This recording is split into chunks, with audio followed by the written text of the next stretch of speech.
everybody, and today we will continue talking about spleen, about intuition, about those people for whom everything happens in the moment, and if they learn to pay attention to the very quiet voice of intuition, they will not be lost in the messages of their mind, because intuition is the most ancient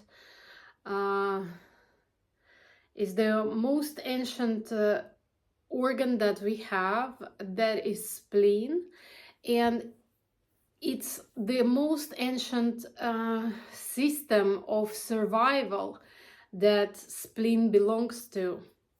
So when we look at the design of different forms, we will find out that mammals and many other forms of lives have the spleen system, which means their primary job was to survive, to go through the survival. So that's why the intuition as an instinct is so strong, and your body will always give you a hint. Don't go there, don't do it, this is not the right person, this is the wrong time. The problem that intuition speaks in a quiet voice that we don't hear if we are very tuned to the messages of our mind. And let's remember, the mind speaks from all the open centers, and very often open centers, when they amplify what is going on around us, the voice sounds really, really loud. So it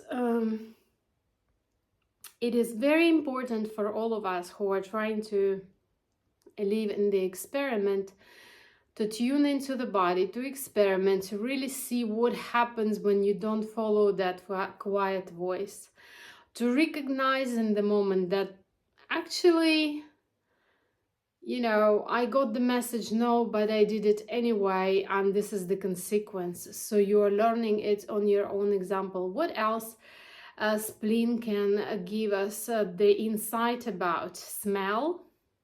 Spleen responds to smell. You know, like something when it's unhealthy, it doesn't smell good. So that's the responsibility of the spleen, to let us know that something is not fresh, dangerous, or unhealthy by the smell. So just notice in some situation, you know, if smell bothers you, it's not only about the food.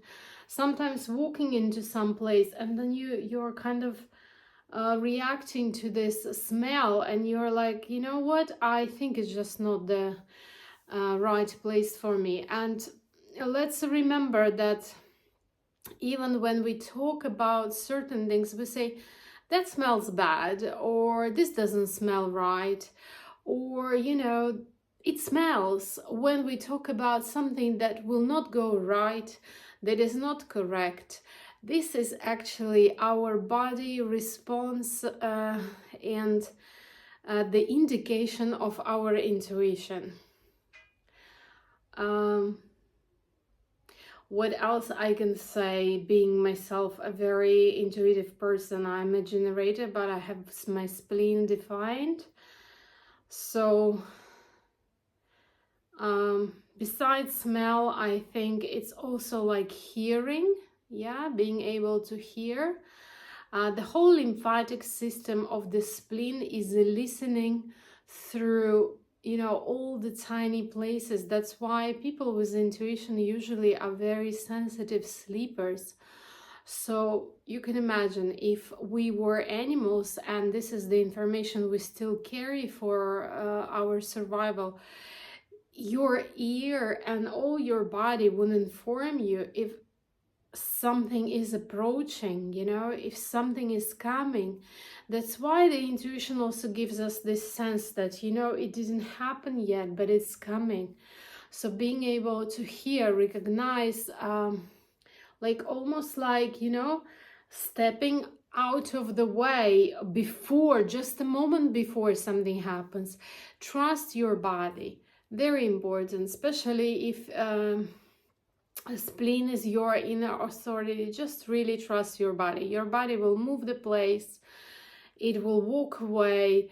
It will give away. It will feel like, I need to go. I need to leave now. I don't need to be here. The body, without any explanation to the mind, which is often a problem for those who need all kinds of facts and arguments, the body will just inform you that it doesn't want to stay here any longer.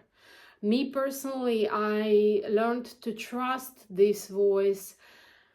Like, sometimes I'm surrounded by the people that I love and I feel very comfortable, and then suddenly I start feeling this discomfort and I'm like, I need to leave, I need to go. And then something happens and it's very obvious why I should have been in the other place or I shouldn't have been there.